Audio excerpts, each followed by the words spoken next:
Welcome back. In the previous video, we just took care of blending animations between the top and bottom halves of the body of the character so that we can fire the weapon while running and play the ground locomotion animation for the bottom half and the hip fire animation for the top half. In this video, we're going to continue implementing the shooting functionality by performing a line trace for bullet hits. Line tracing is a common technique used in shooter games for determining where the bullet hits when the weapon is fired. Now, in order to have a target to hit, we'll place a cube in the level. This is just a simple static mesh actor that we're dragging in from the basic palette. We can move it and scale it up so that we'll have something that we can shoot at.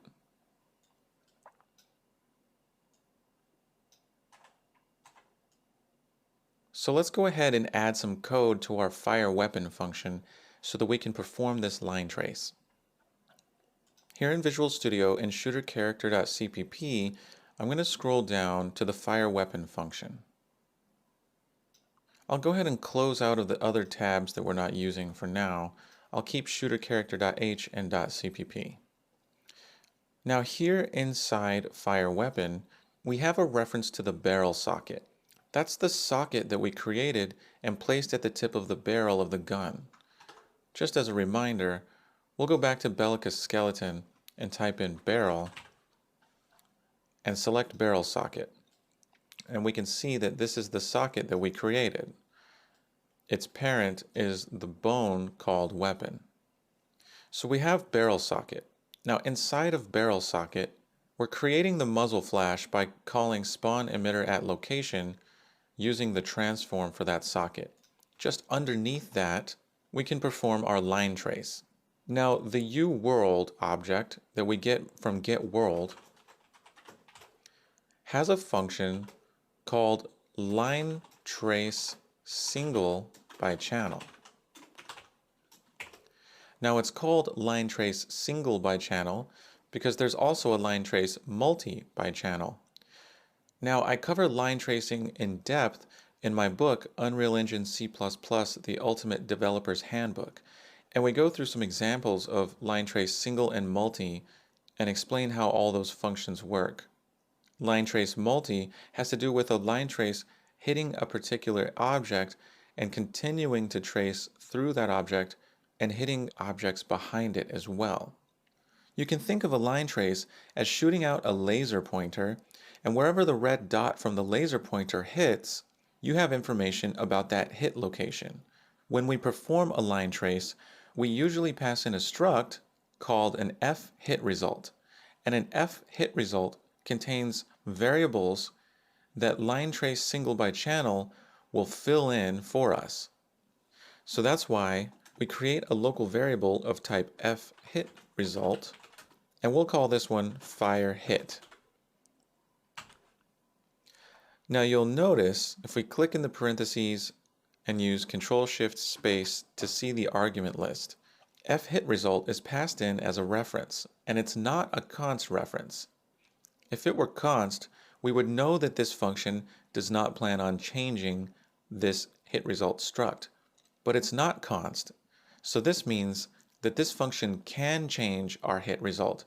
And in fact, when we perform the line trace, this function is going to take the variables stored in our hit result and fill them in with data about the hit result. So that's our first argument, is fire hit. Next, we need a start location for our line trace. We're going to use our socket location for the starting location for our line trace. So up here, let's make a const fVector and call it start. And we'll initialize this with socket transform .getLocation. Since our socket transform contains location information, and we can get it with the fTransform function getLocation, which returns an fVector. Now the socket transform has a function called getRotation, and that returns an fQuat. So we'll make a const fQuat, and we'll call this rotation. And we'll fill this in with socket transform dot get rotation.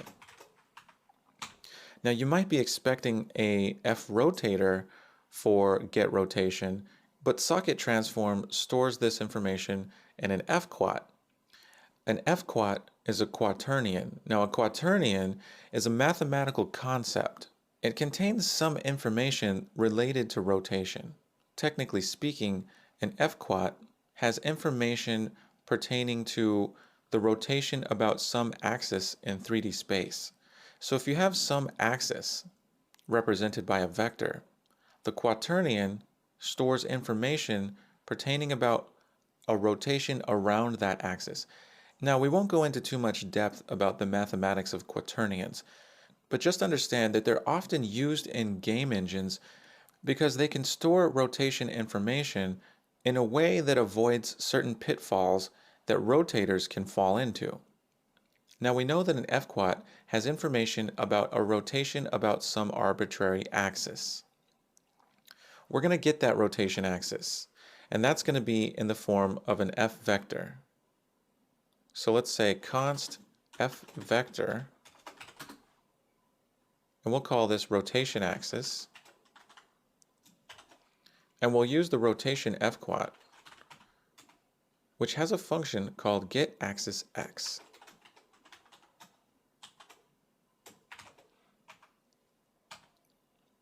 So the FQuat has an x-axis, and we're getting that using getAxisX.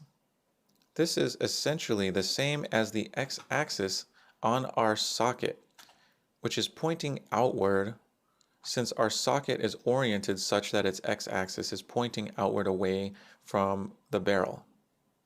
We're going to use this to get an endpoint for our line trace. A line trace can't shoot out forever. We need to designate a point where it stops tracing. So we'll make another const F vector called end. And for this one, it's going to be start plus rotation axis times some value, which will be the length of this line trace. For now, we'll just hard code a value, let's say 50,000.f. Now, here's a nice trick if you didn't know about it. You can use an apostrophe to make literal number values more readable. The compiler will completely ignore this apostrophe, and you can have as many as you like in your numbers. This makes it more obvious that this is 50,000 and not 5,000 or 500,000. Now, if you don't know much about vector math, taking the start location vector and adding the rotation axis times 50,000 gives us the location of the end of our line trace, which is basically pointing in the direction of the barrel,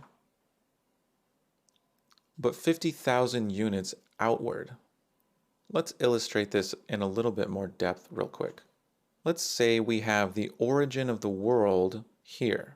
So this is the point in space corresponding to 0 in the x, 0 in the y, and 0 in the z coordinates respectively.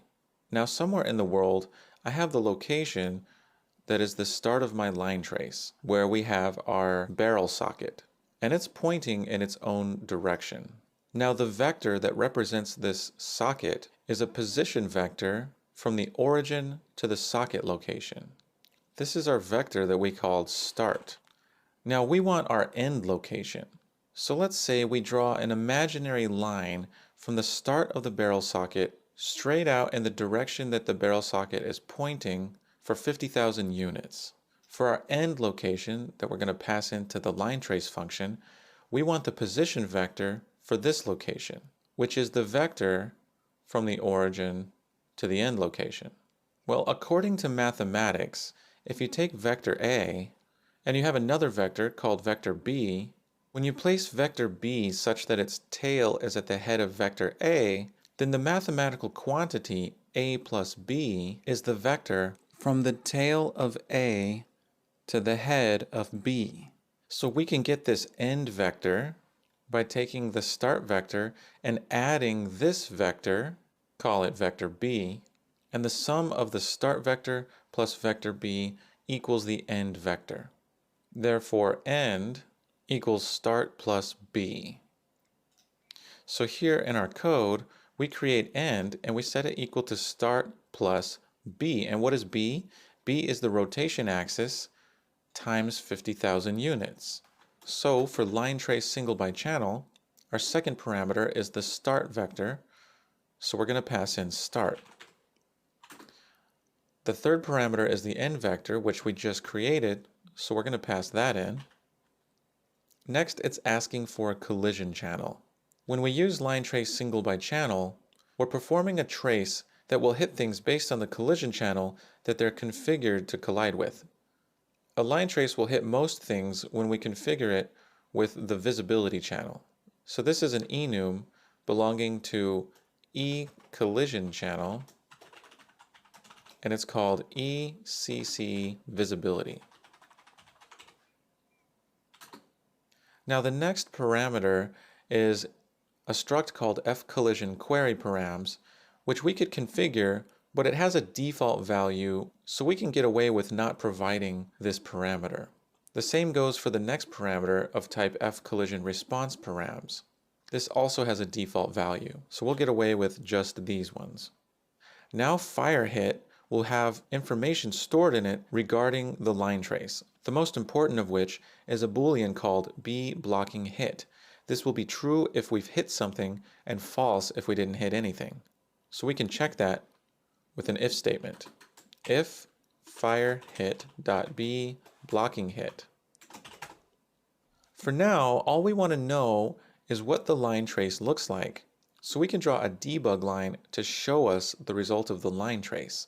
We'll make use of a couple functions in a header called drawDebugHelpers.h. Let's go ahead and include that up at the top. Include drawDebugHelpers.h. Okay, back here in our function, drawDebugHelpers has a function called drawDebugLine. I also talk about drawing debug shapes in depth in my book as well, so pick that up if you want more information. The first parameter is a uWorld, so we're going to pass in getWorld. Next, we need a start location for the line. We're going to use the same start location we used for the line trace, which is called start. We're also going to use our end vector for the end location. Next, we need a color of type fColor. The fColor struct has static color values built into it. Let's use red. fColor red. The next parameter is a bool called persistent lines. Set to true means the debug line will continue to persist. We'll set this to false, and instead we'll give the line a lifetime. That's the next parameter. Its default value is -1, which would indicate that the lines would persist, but we'll give it a lifetime of 2.f for 2 seconds. Now we can omit the remaining arguments as they have default values. Now to further emphasize the end of the line trace, I'd like to draw a debug point as well. So let's use the debug helpers function draw debug point. This one takes a world, so we'll pass in get world. For the position, we're going to use the location stored in our firehit struct, and that's the firehit member called location. So firehit.location, that's an f vector. It's asking for a size for our debug point. I'm going to use 5. For the color, I'll use red. Just like for our debug line, I'm going to use false for persistent lines and give it a lifetime of 2 seconds. Now we can compile this, and we can hop back into the editor and shoot at the wall to test this out.